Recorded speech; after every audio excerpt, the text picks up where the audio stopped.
নমস্কার।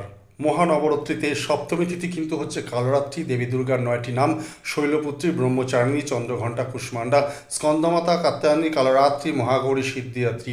তো এই যে সপ্তমী তিথি যে কালরাত্রি, তো এটি বিশেষ একটা অন্যরকম তিথি। তার জন্য এই সপ্তমী তিথিতে দেবী মাকে অঞ্জলি দিন ৭ রকমের ফুল দিয়ে। যদি জোগাড় করতে পারেন এটা নিজেদের মধ্যে, তাহলে কিন্তু খুব দারুণ একটি ফল পাবেন। মাকে ৭ রকমের ফুল একসাথে জোগাড় করুন, বেলপাতা সহকারে মায়ের অঞ্জলি প্রদান করুন এবং সেটা আপনি আপনার নিজের নাম গোত্র দিয়ে করবেন। এবং এই কালো রাত্রি যে আপনার যে অশুভ যত কিছু সমস্ত আছে, কিন্তু সেটা দূর হয় আমাদের মহাষ্টমী তিথি থেকে। কালো রাত্রি অর্থাৎ সপ্তমী তিথি কিন্তু বেশি গুরুত্বপূর্ণ।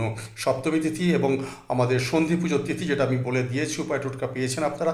যার জন্য এই তিথি সপ্তমী তিথির দিন অন্তত ৭ রকমের ফুল জোগাড় করুন এবং সেটা বেলপাতা সহকারে নিজের নাম গোত্র দিয়ে মাকে অঞ্জলি দিন এবং নিজের অশুভ শক্তিকে সম্পূর্ণভাবে আপনি বিনাশ করতে পারবেন এই অঞ্জলির মাধ্যমে।